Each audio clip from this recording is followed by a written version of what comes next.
Senator Elizabeth Warren taking the first major step towards running for president, the Massachusetts Democrat, announcing she is forming an exploratory committee for a 2020 campaign. She is the most prominent Democrat yet to make such a big move right now. In nearly a 5-minute video, Warren, one of the most recognizable Democrats and a favorite target of President Trump as well, of course, making clear the themes of her campaign and what would be highlighted. America's middle class is under attack. How did we get here?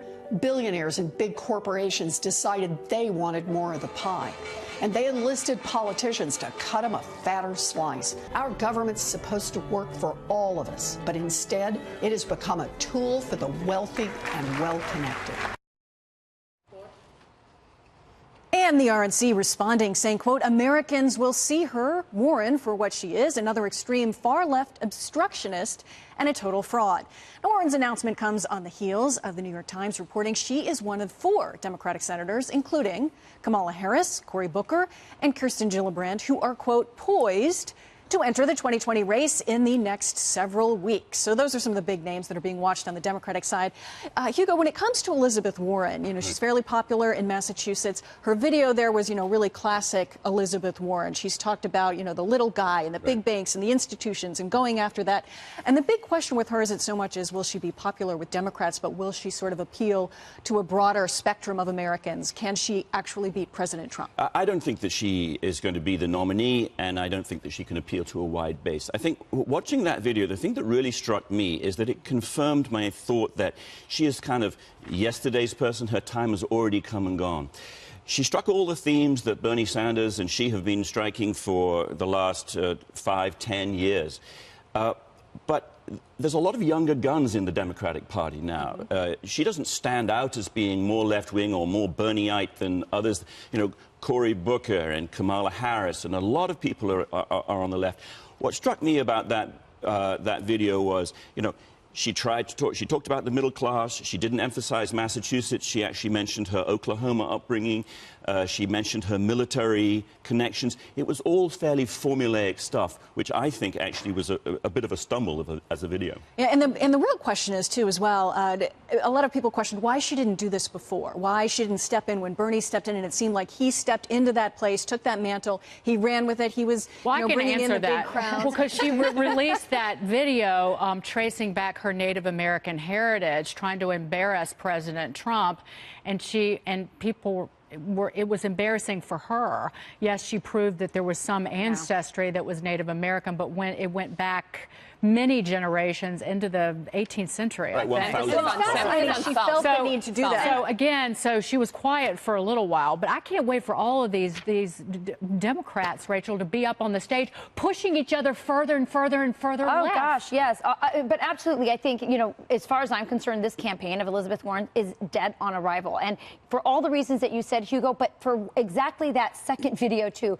Remember, Senator Brown, who ran against her for the Senate seat, tried to bring up this Pocahontas thing, and it kind of stuck a little bit in very active conservative circles, but it wasn't until President Trump really kept pushing it. Remember, he very controversially and very famously even brought it up at a ceremony to honor Native Americans, and it really stuck to the point where she felt forced to make this video, to take a DNA test and release this video at the same time. And all it does is she is a fraud, and I think that if she ran, it would bring up all the identity politics and that people in middle America, independents that she needs to win over would absolutely be reminded of. This would be a disaster. Rachel, you bring up a good point because you're talking about how something played in Massachusetts and how something plays across America. The issue was not something that would defeat her in Massachusetts, but then, as you mentioned, President Trump brings it up. Would it have more of an impact nationally? Would people across the nation view that differently than Massachusetts? I think this is a party-wide problem because, and retiring Democrats have been pointing out that when Democrats start talking about Medicare for all and the whole party moves, they start losing middle America. Well, by the way, I want to point out Medicare for all. It's a Bernie Sanders bill, and Kamala Harris and Cory Booker and Elizabeth Warren and Kirsten Gillibrand have all sided with this bill.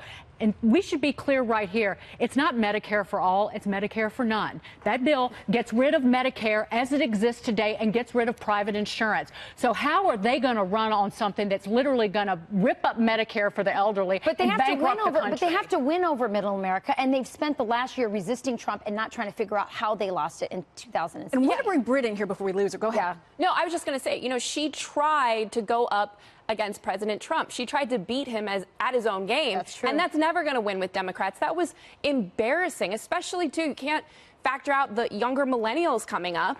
And I think that there's this stereotype that more are liberal when in reality, as both of you just said, she alienated that moderate base. You know what? If you're going to play the identity politics, too, for any female who impressed, which I don't go by, it would be Susan Collins, who's a Republican and the only Congress member that is Republican in New England. That's who I look up to, not Elizabeth Warren. But you know what's going to be also interesting is where you have all these liberal Democratic females on a stage, on a debate stage against men.